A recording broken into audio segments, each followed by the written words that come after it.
بسم اللہ الرحمن الرحیم۔ السلام علیکم۔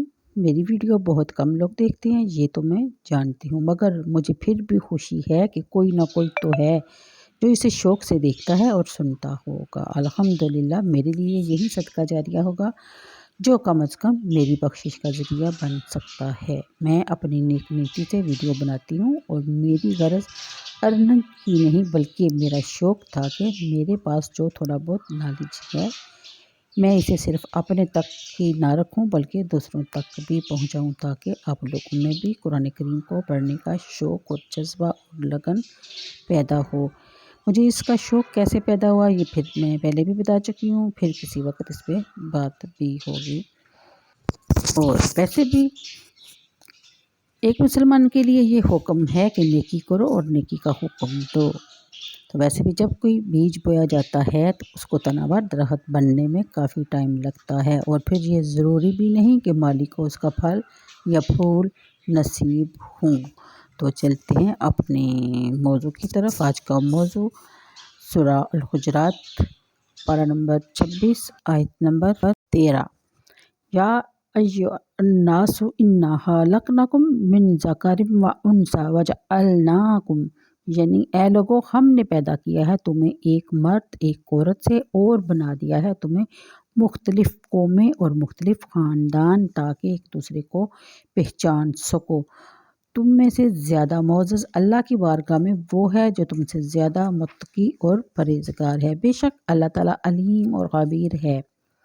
پھر بیان فرمایا گیا کہ عرب کہتے ہیں کہ ہم ایمان لے آئے، آپ فرمائیے تم ایمان تو نہیں لائے، البتہ یہ کہو کہ ہم نے اطاعت اختیار کر لی اور ابھی ایمان تمہارے دلوں میں داخل ہی نہیں ہوا، اور اگر تم سچے دل سے اطاعت کرو گے اللہ اور اس کے رسول کی تو وہ ذرا کمی نہیں کرے گا تمہارے اعمال میں۔ اگلی آیت کے مطابق بے شک اللہ تعالیٰ غفور الرحیم ہے۔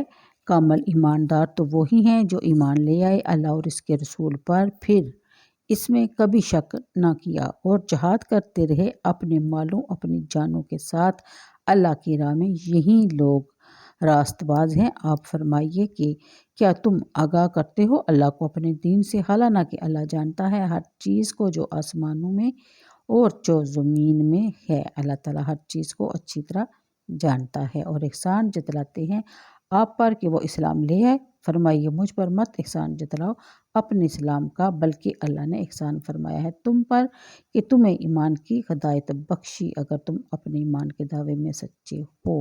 یہ تھی آیت نمبر 18 تک کا ترجمہ۔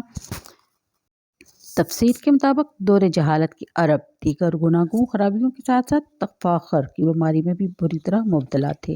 وہ اپنے آپ کو سب سے برتر، اشرف اور اعلیٰ خیال کرتے تھے۔ ان سب میں قریش کے فخر اور مباحثات کی شان ہی الگ تھی۔ جب مکہ فتح ہوا اور اس کی فضاؤں میں اسلام کا پرچم لہرانے لگا تو حضور صلی اللہ علیہ وسلم نے حضرت بلال رضی اللہ تعالیٰ عنہ کو یاد فرمایا اور حکم دیا کہ کعبہ کی چھت پر چڑھ جاؤ اور اذان دو۔ تمیل ارشاد میں بلال رضی اللہ تعالیٰ عنہ کعبہ کے اوپر چڑھ کر اذان دینی شروع کی تو شرفائے قریش پر کوئی عالم ٹوٹ پڑا۔ ان کی ولی حزن اور ملال کا اندازہ اس مکالمہ سے لگائیے جو ان میں ہوا۔ عتاب ابن سعید بولا، اللہ کا شکر ہے میرا باپ یرو فرزا منظر دیکھنے سے پہلے ہی مر گیا۔ حارث ابن ہشام کہنے لگا کہ اس کالے کولے کے بغیر فدا آبی و امی کو اور کوئی محزن نہیں ملا۔ سہیل ابن عمرو نے کہا کہ جیسے اللہ کی مرضی۔ ابو سفیان نے کہا میں تو کچھ نہیں کہتا، ایسا نہیں ہو کہ ہماری اس گفتگو پر اللہ تعالیٰ اس کو آگاہ کر دے۔ اسی وقت یہ آیت نازل ہوئی اور ان کے عزم باطل کو پاش پاش کر کے رکھ دیا گیا کہ تفاخر کا یہ نظریہ فقط جاہل اور غیر مہذب عربوں تک ہی محدود نہ تھا بلکہ روئے زمین پر جو متمدن اور شائستہ قومیں آباد تھی وہ سب کی سب کسی نہ کسی صورت میں اس بیماری میں مبتلا تھی۔ کہیں اپنی نسل اور قومیت پر فخر کیا جاتا تھا، کہیں ان کی وطن کی سرزمین اور ان کی بڑائی اور برتری کا باعث تھی، کہیں زبان اور رنگ وجہ افتخار بنے ہوئے تھے۔ اس فاسد نظریہ نے مختلف قوموں کو متقارب گروہوں میں تقسیم کر دیا تھا۔ ہر قوم اپنی نسلی شرافت اور اپنے خطہ زمین کے عظمت کے باعث اپنا یہ حق سمجھتی تھی کہ وہ دوسرے ممالک کو توقعات اور تاراج کرے، ان کی دولت کو لوٹے، ان کے باشندوں کو اپنا غلام بنائے اور انہیں اپنے مقاصد کے لیے استعمال کرے۔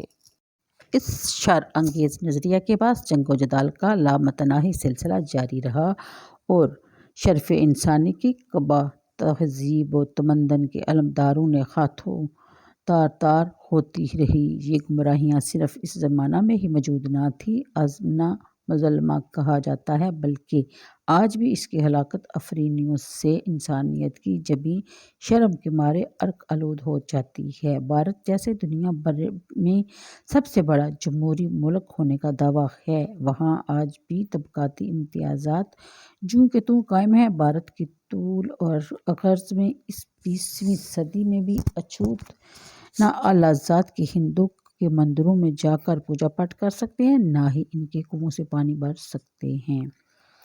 امریکہ میں بے شمار ایسے ہوٹل ہیں جن کے دروازوں پر جعلی حروف میں لکھا ہوتا ہے کہ ریڈ انڈین، وہاں کے اصل باشندے اور کتے داخل نہیں ہو سکتے۔ سفید فام باشندوں کے اسکول اور کالج تک مخصوص ہیں، جہاں سیاہ فام حبشی تعلیم حاصل نہیں کر سکتے۔ اپنی قومی برتری کا یہ غرور تھا جس نے جرمن قوم میں ہٹلر کا روپ اختیار کیا اور کروڑوں انسانوں کو موت کے گھاٹ اتار دیا۔ اگلی آیت میں بیان فرمایا گیا کہ کسی خاندان میں پیدا ہونا، کسی زمین کا باشندہ ہونا، چہرے کی کوئی خاص رنگت، اس میں انسان کی اپنی کوشش اور صحیح کا کوئی دخل نہیں۔ اس لیے قرآن کریم نے اس کو وجہ افتخار قرار نہ دیا، البتہ ایک چیز ہے جس سے انسان کا مرتبہ دوسرے انسانوں سے بلند و بالاتر ہو جاتا ہے، اور وہ اس میں انسانیت کی ذاتی کوشش کا بھی دخل ہے، اور وہ ہے تقویٰ۔ اگلی آیت کہ بلا بنو اسد کے لوگ 1 سال قحط کا شکار ہوئے، بارگاہ رسالت میں حاضر ہو کر زبان سے اسلام کا اقرار کیا، لیکن ان کے دل نور ایمان سے محروم تھے۔ انہوں نے مدینہ کے راستہ کو غلاظت سے بھر دیا، حضور صلی اللہ علیہ وسلم کی خدمت میں آ کر عرض کرتے کہ ہم اپنے بال بچے لے کر آپ کے پاس آ گئے ہیں، دوسرے قبائل کی طرح ہم نے آپ کے ساتھ جنگ نہیں کی، اس لیے آپ ہمیں ہماری ضروریات مہیا فرمائیے۔ اس طرح وہ حضور صلی اللہ علیہ وسلم پر اپنا احسان جتلاتے، اور ان کے علاوہ اور بھی کئی قبائل مدینہ، جزینہ اور اسلم تھے جو احسان جتلانے کے لیے ایسی باتیں کیا کرتے تھے۔ اللہ تعالیٰ نے اپنے محبوب کو حکم دیا کہ انہیں فرمائیں کہ تمہارے دلوں نے ایمان قبول نہیں کیا، تم تو فقط دنیاوی مفاد حاصل کرنے کے لیے اور قتل اسیری سے بچنے کے لیے مسلمانوں کے زمرہ میں شامل ہوگے، اور اللہ تعالیٰ اور اس کے رسول اور اطاعت کو اپنا شاعر بناؤ گے تو تمہیں تمہارے مال کا پورا پورا اجر دیا جائے گا۔ تو میرا خیال ہے آج کے لیے اتنا ہی، مجھے دیجیے اجازت، دعاؤں میں یاد رکھیے گا، ویڈیو کو لائک اور شیئر کر دیا کیجیے۔ اللہ حافظ۔